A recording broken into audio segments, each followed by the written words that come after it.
Okay, dear students, good afternoon to all of you. Today I am recording this video for the demonstration of the experiment number 1 in your experiment list. And what is the experiment number 1? That is about the flywheel.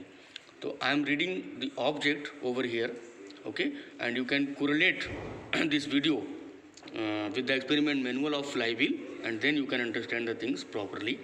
The object of the experiment of flywheel is that to determine the moment of inertia of a flywheel about its own axis of rotation. Okay, and what apparatus you can use in this experiment? The given flywheel. Okay, the flywheel. So here the flywheel is written over here. Now I am showing where is the flywheel. Flywheel is hanging at the wall. Okay, this is the flywheel. Okay, and it can rotate in this way. Okay, and this is the flywheel. Now set of weights. Okay, so you will have three set of weights here. Only 50 gram and 100 gram are mentioned. You will have three set of weight. The 50 gram, this is the weight, you can see that this is the weight. Okay, and the thread is tagging over here. Okay, this is the weight. Okay, what you have to do with this weight, that I will tell you as the video will progress further. Okay, so you will have three set of weights. One is the 50 gram, another one is the 100 gram, and one more is there, that is 150 gram. Okay, then next is what? The thread is over here, which is already tagged in the weight. Okay, vernier calipers. So where is the vernier calipers? I am showing you, just wait for that.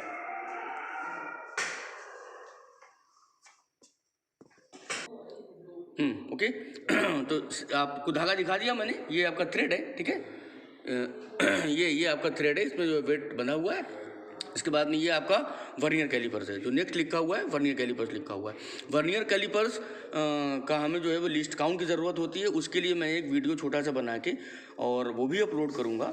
तो sometimes you will need vernier calipers in some experiment to measure the things, and sometimes you will need the screw gauge in some of the experiment to measure the things. Okay, so for the least count of vernier calipers and for the least count of screw gauge, I will record the video individually and I will share with you all. Okay, to all of the students, so don't worry for that. And a stopwatch. Where is the stopwatch and what you have to do with this with the stopwatch?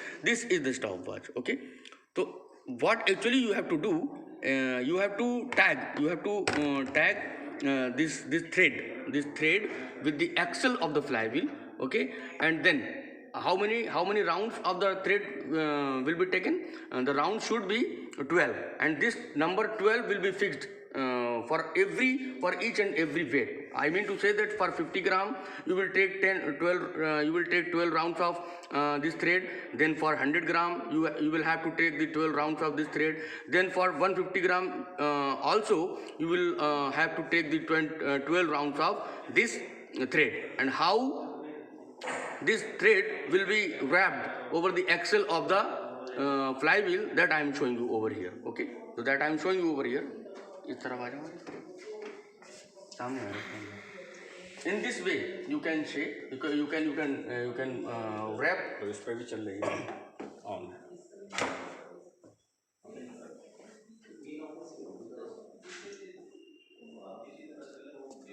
You can wrap the thread in this way. I am showing you. Okay, this small point you are showing, थोड़ा सा करीब लाओ, zoom करो उसको. This small point where my finger is put over here. Okay, this is known as peg. This is known as peg. इसी में हम जो है इस धागे को इस तरह से बांध देंगे और उसके बाद में जो है हम क्या करेंगे, इसको राउंड इसको जो है टर्न करते जाएंगे, ठीक है ना। Okay, in this way. Okay, तो this is your one round. तो ये पेग जो है, इस पेग को हम आप लोगों ने पढ़ते रहिए, कोई सवाल पूछना हो तो पूछ लीजिए। So this is the way to wrap the thread on the axle of the flywheel. In this way we can wrap this. Now so this is the second round. Okay, now second round is complete, then it will be the third round. Okay, the third round is complete, and in this way we will make 12 rounds of this thread. Okay, so this is your fourth round, and the distance between each round of the thread should be kept equal to each other. Okay, So in this way, okay. Now this is your 5th round, then this is your 6th round, then this is your 7th round, and in this way you will make 12 rounds, okay, on the axle of the flywheel with this thread, okay.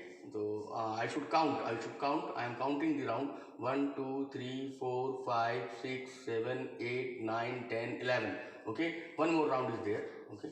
Now this is the 12th round, okay. 1 2 3 4 5 6 7 8 9 10 11 12. 12 rounds are completed for the weight of the 50 gram. This weight having the value of 50 gram, okay. Now this has the value of 100 gram, okay. So the 100 gram weight is tagged with the thread, and then how the thread will be wrapped over here on the axle of the flywheel, that I told you, okay. Now I will allow the weight to fall. And when the weight will be fallen on the earth, and this thread will be detached from this axle of the flywheel, when the weight will be fallen completely on the earth and on the floor, and then the thread will be detached completely from the axle of the flywheel, then what will happen, okay? Then you will have to count the rotations made by the flywheel, and corresponding to all the rotation you will also have to count the time in the stopwatch, okay. So I'm allowing the weight to fall, okay, in this way, okay. In this way, okay. Now I am also showing you the stopwatch over here, okay. And as the thread will be detached from the axle of the flywheel, at that very moment I will on the switch stopwatch, okay. Now the stopwatch is on, okay, and corresponding to the total number of rotations made by the flywheel, we will count the time in seconds in the stopwatch, and when the flywheel will be completely stopped, when the rotations in the flywheel will be completely stopped, at that very moment, at that instant of time, we will switch off our stopwatch, and we will count the time in seconds and number of rotations done by the flywheel, and we will note down those all things in the observation table. So what you have to note down in your observation table? You have to note down in your observation table the number of turns made by the thread on the axle of the flywheel, that will be fixed for each and every weight, and that will be kept 12. तो 12 number of turns जो होंगे वो thread के होंगे, जो मैंने thread अभी आपको जो है वो उस पर रैप करके दिखाया था एक्सेल ऑफ द व्हील पे, ठीक है ना. तो वो तो फिक्स रहेगा तीनों वेट के लिए, मतलब 50 ग्राम के लिए, 100 ग्राम के लिए और 150 के लिए, तीनों के लिए वो आपका जो नंबर ऑफ टर्न्स N1 होंगे वो फिक्स रहेंगे. उसके बाद में ये जो रोटेशन अभी हो रहे हैं फ्लाई व्हील के, ये आपके जो है वैरी करते रहेंगे. ये every time this number of rotation will vary every time, okay. तो हमें एक वेट के लिए 2 सेट बनाने हैं, 2 सेट. जैसे कि हमने 50 ग्राम के लिए, 100 ग्राम के लिए ये काम किया, ये परफॉर्म कर रहे हैं हम. फिर से हम इसी चीज़ को दोहराएंगे, फिर से हम इस चीज़ को एक बार और दोहराएंगे, ठीक है ना, 100 ग्राम के लिए. तो मतलब for every weight, corresponding to every weight, you will repeat the reading twice, okay. आप 2 बार जो है रीडिंग लोगे, जो है नंबर ऑफ टर्न्स जो N2 हैं, ये जो आपकी घूम रहा है फ्लाई व्हील, ये जो नंबर ऑफ टर्न्स है ये N2 कहलाएंगे, और आपको ऑब्जर्वेशन टेबल में N2 वाले कॉलम में इनको नोट करना होगा, ठीक है ना. तो ये N2 की रीडिंग आपको जो है फॉर एवरी वेट 2 बार लेनी है. You have to take the reading of N2, ठीक है, for every weight 2 times, and you have to count the time in the stopwatch in terms of second, okay, 2 times, and then you will note down the time in the observation table in the corresponding column. So in this way your experiment will be done for all the weights, okay. So first you will start with the weight of 50 gram, and you will repeat the reading twice, and again you will start with the weight of 100 gram. Then also you will you will perform the reading for the 100 gram weight 2 times, and also for 150 gram you will repeat the experiment for 2 times, and every time you will count the number of turns made by the flywheel after the thread will be detached from the axle of the flywheel and the weight will be fallen on the floor. Okay, then every time you will count the number of flywheel, that will be N2, and corresponding time so how much time has been elapsed, okay, to do the particular number of rotations. तो ये number क्या आएगा, ठीक है, ये तो आपने count किया नहीं, ठीक है। 50 ग्राम के लिए कम रोटेशन होंगे, जाहिर सी बात है, थोड़ा सा लॉजिक लगाइए आप जो है। 50 ग्राम के लिए कम रोटेशन होंगे, ठीक है। 100 ग्राम के लिए rotation number of rotation done by the flywheel बढ़ जाएंगे। कौन सी रोटेशन, जिसको हम N2 कह रहे हैं। इसी तरह से जब 150 ग्राम का जो है हम वेट सस्पेंड करेंगे, इससे जो है लटकाएंगे एक्सेल के फ्लाईव्हील से, तब जो है नंबर ऑफ रोटेशन और बढ़ जाएंगे। तो तमाम N2 की रीडिंग जो है आपको corresponding column of the observation tables में नोट करती जानी है, और उनके करस्पॉन्डिंग जो भी स्टॉप वॉच में टाइम हो रहा है वो भी नोट करते जाना है। तो देखिए अभी तक आपका ये फ्लाईव्हील रोटेट कर रहा है और स्टॉप वॉच में आपका जो है टाइम चल रहा है। आप देख सकते हो, थोड़ा सा मैं करीब से दिखा दूँ आपको, ये देखिए स्टॉप वॉच में टाइम आपका चल रहा है, और इस तरह से आप जो है आप स्टॉप वॉच को फिर से बंद करना है। तो कब ऑफ करोगे, कब बंद करोगे, जब ये फ्लाईव्हील आपका कंप्लीटली जो है वो रोटेट करना बंद कर देगा। अब देखो धीरे धीरे इसके रोटेशन जो है वो अभी भी देखिए रोटेशंस हो रहे हैं। तो रोटेशंस के लिए जो रेफरेंस पॉइंट है, रोटेशंस कैसे काउंट करेंगे हम, वो ये है, ठीक है। ये आपका जो व्हाइट मार्क बना हुआ है ना इसके सर्कमफ्रेंस ऑफ द फ्लाईव्हील पे, ठीक है ना, इसको हम रेफरेंस बना के और रोटेशंस करेंगे। मतलब ये व्हाइट मार्क जो है आपका जो है वो इस एक्सेल के पैरेलल बनाया गया है। तो जब ये आपके सामने आ जाएगा तो पहला रोटेशन हो जाएगा, फिर दोबारा घूम के सामने आ जाएगा, दूसरा रोटेशन हो जाएगा। इस तरह से आप नंबर ऑफ रोटेशन को काउंट करोगे, जो कि N2 होगा। उसके करस्पॉन्डिंग जो टाइम लगेगा फ्लाईव्हील के स्टॉप होने में, वो आपका टाइम T इन सेकेंड्स आप ऑब्जर्वेशन टेबल में काउंट करोगे, और इस तरह से आप जो है एक्सपेरिमेंट को परफॉर्म करोगे for all the weight, and for every weight you will repeat the experiment twice. Okay, so this is the way in which you can perform your experiment. This is the demonstration of flywheel. The readings will be sent to you all either in your WhatsApp group or in the Google Classroom. Okay, so thank you for watching the video. Thank you so much. Okay, now you can see in your experiment manual of flywheel that you have two readings over here, two tables, I'm sorry, you have two observation table over here. One is the table is designated as A, that is measurement of diameter of the axle. Okay, so how you can measure the diameter of the axle with the help of this flywheel. Okay, with the help of this flywheel. So how you can measure the diameter of the flywheel, that I will tell you just right now. Okay, and जो अभी हम कर रहे थे experiment, उसमें जो readings आपको note करनी है वो यहाँ नोट करनी है। अब देखिए यहाँ पे मास सस्पेंडेड, तो यहाँ 50 ग्राम क्यों 2 बार लिखा, क्योंकि आपको रीडिंग 2 बार करनी है। मतलब एक्सपेरिमेंट एक वेट के लिए 2 बार परफॉर्म करना है। तो 50 ग्राम देन 100 ग्राम देन 150 ग्राम। ओके, फिर N1 आपका फिक्स रहेगा, तो 2 बार 50 है, दोनों के सामने 12 आ जाएगा, 12। फिर 100 के सामने भी 12 आ जाएगा, फिर 150 ग्राम के सामने भी 12 आ जाएगा। फिर आपका H, ये हाइट है हो गया आपकी, तो हाइट कैसे निकालेंगे, equals to 2 pi R N1। R क्या है, R is the radius of the axle. थोड़ा देर दिखाना, इस एक्सेल की, ये जो एक्सेल इसको मैं पकड़ रहा हूँ अभी, ठीक है ना, इस एक्सेल की रेडियस, तो पहले इसका डायमीटर फाइंड आउट करेंगे, वहां से रेडियस निकल आएगी। तो इस एक्सेल का रेडियस वर्नियर कैलिपर्स की हेल्प से हम फाइंड आउट करेंगे, ठीक है ना।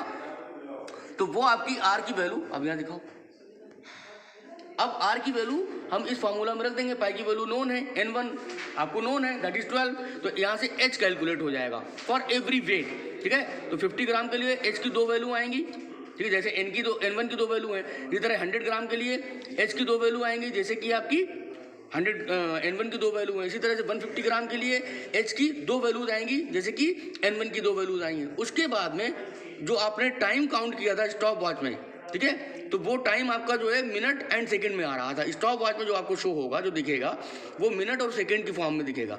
आप जो है टोटल टाइम को कैलकुलेट करके इन टर्म्स ऑफ सेकंड लिख दीजिए, ठीक है ना।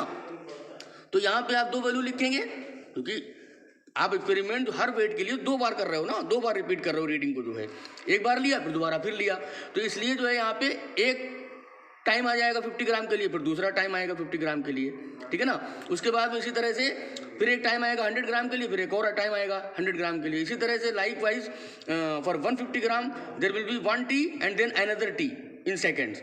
और N2 इसी तरह से N2 की 2 वैल्यू होंगी, क्योंकि आप एक्सपेरिमेंट 2 बार कर रहे हो पर्टिकुलर सिंगल वेट के लिए, ठीक है। तो N2 की जो है यहाँ पे इसी तरह से 2 वैल्यू आ जाएंगी, एक यहाँ आ जाएगी, एक यहाँ आ जाएगी। इसी तरह से फिर 100 ग्राम के लिए 1 value of N2 will be here, another will be here. इसी तरह से in the same way 1 value of N2 for the 150 gram weight will be here and another value for 150 gram weight for of N2 will be over here, okay. Now अब इन दोनों N2 की values का यहाँ mean निकाल देंगे इस column में, जहाँ मैं पेन ये इस तरह से घुमा रहा हूँ, ठीक है ना। यहाँ इस जगह पे आपका मीन आ जाएगा, ठीक है। इसी तरह से फिर इन दोनों N2 वैल्यूज का यहाँ मीन आ जाएगा, फिर इसी तरह से इन दोनों N2 की वैल्यूज का यहाँ मीन आ जाएगा, okay. Now you have to find out the angular velocity of the flywheel. तो how that can be determined by using the formula omega equals to 4 pi n2 upon t, okay। you know the value of pi n2 यहाँ आप निकाल चुके हो, जो mean value आपने निकाली है ना corresponding to each and every weight, वो मीन वैल्यू आप यहाँ इस फार्मूले में यूज करोगे। तो ये N2 यहाँ पुट कर देंगे, टी आप यहाँ निकाल चुके हो, ठीक है। तो ये टी 2 बार आएगा, जैसे N2 का मीन ले रहे हैं ना, उसी तरह टी का भी मीन लेंगे। एक टी यहाँ आएगा इन टर्म्स ऑफ सेकंड, एक टी यहाँ आएगा इन टर्म्स ऑफ सेकंड। इन दोनों टी का हम यहाँ मीन निकाल कर रख देंगे। इसी तरह से एक टी यहाँ आएगा 100 ग्राम के लिए, एक दूसरा टी यहाँ आएगा 100 ग्राम के लिए, इन दोनों का मीन लेके यहाँ रख देंगे। फिर इसी तरह से एक टी यहाँ आएगा 150 ग्राम के लिए, एक टी यहाँ आएगा 150 ग्राम के लिए, इन दोनों का मीन लेके यहाँ पर रख देंगे हम जो, ओके।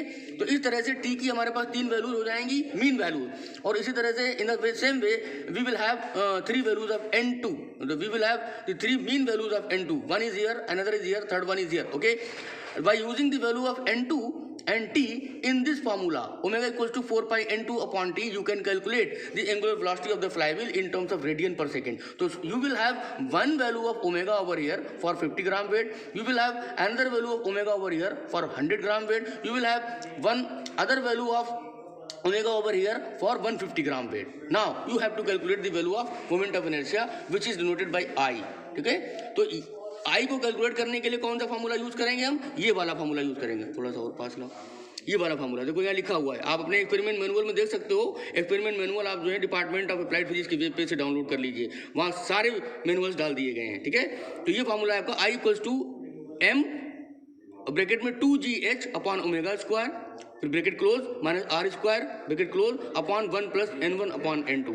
देखो m की वैल्यू आपको पता है पर्टिकुलर वेट के लिए, तो m की वैल्यू 50 ग्राम के लिए अगर बना आप कैलकुलेट कर रहे हो मोमेंट ऑफ इनर्शिया I, तो यहाँ m की जगह 50 आ जाएगा 2। देन g की वैल्यू 9.8 मीटर पर सेकंड स्क्वायर, 10 मीटर पर सेकंड स्क्वायर भी आप यूज कर सकते हो। h आप यहाँ कैलकुलेट कर चुके हो फॉर एवरी वेट, यहाँ इस कॉलम में h कैलकुलेट कर चुके हो, तो h की वैल्यू रख देंगे। तो h की वैल्यू जो 50 ग्राम के लिए होगी वो यहाँ रखी जाएगी, क्योंकि हम 50 ग्राम के लिए मोमेंट ऑफ इनर्शिया कैलकुलेट कर रहे हैं। फिर ओमेगा यहाँ आप कैलकुलेट कर चुके हो, तो ओमेगा की वैल्यू जो 50 ग्राम के लिए आएगी वो यहाँ रखी जाएगी, okay. Minus R square, R इस टेबल में आप निकाल लोगे। This is the diameter of the axle of the flywheel, ठीक है, जो कि मैंने अभी थोड़ी देर पहले आपको शो किया था। पहले डायमीटर निकालेंगे और उसी से वहाँ से रेडियस निकाल लेंगे by using the vernier caliper. और n1 आपके पास फिक्स है जिसकी वैल्यू 12 है, n2 आपका यहाँ जो मीन वैल्यू आ रही है, तो जो मीन वैल्यू 50 ग्राम के लिए N2 की आई है, मीन वैल्यू 50 ग्राम के लिए N2 की आई है, वो N2 की वैल्यू यहाँ इस्तेमाल करेंगे। तो इस तरह से आपका जो है फ्लाईव्हील का moment of inertia in terms of kilogram metre square for the 50 gram weight calculate हो जाएगा। In the same sense, similarly, you can calculate the value of moment of inertia for 100 gram weight, then for 150 gram weight. 100 ग्राम के लिए m की value 100 ग्राम आ जाएगी, g की value same रहेगी, h की value यहाँ से उठा लेंगे 100 ग्राम के करस्पॉन्डिंग जो भी होगी, ओमेगा की वैल्यू यहाँ से उठा लेंगे टेबल से, इस कॉलम से जो है 100 ग्राम के करस्पॉन्डिंग। r की वैल्यू आपकी फिक्स रहेगी, n1 की वैल्यू फिक्स है दैट इज 12, n2 की वैल्यू फिर डिफरेंट हो जाएगी, ठीक है ना। 100 ग्राम के केस में N2 की जो मीन वैल्यू होगी वो इस कॉलम से यहाँ से उठाएंगे, जहाँ मेरा अभी पेन है वो उठा के पुट कर देंगे, तो आपका 100 ग्राम के लिए मोमेंट ऑफ इनर्शिया की वैल्यू किलोग्राम मीटर स्क्वायर की टर्म में आ जाएगी। इसी तरह से 150 ग्राम के लिए कैलकुलेट कर लेंगे। इन this way you can calculate the moment of inertia of the flywheel. तो now you people have 3 values of moment of inertia, one for 50 gram, another one for 100 gram, and the third one for 150 gram. So you people have 3 values of moment of inertia for the flywheel. Okay, तो now you will take the mean of all these values. ठीक है, ये जो 3 value आई है 50 ग्राम, 100 ग्राम, 150 ग्राम के लिए, इन तीनों का अगर आप मीन ले लेंगे तो यहाँ पे आपको एक अल्टीमेट फाइनल वैल्यू मिल जाएगी मोमेंट ऑफ इनर्शिया की। Okay, that should come out to be when you will do the calculations. Okay, that should come out to be 3.29 multiplied by 10⁻² kilogram metre square. तो इसके आसपास ये value आनी चाहिए आपकी। ओके, तो when you will physically perform the experiment, the value can deviate from this value but not very much, little bit variation are allowed। Okay, तो 3.29 multiplied by 10⁻² kilogram metre square जो है ये तो इसकी स्टैंडर्ड वैल्यू है।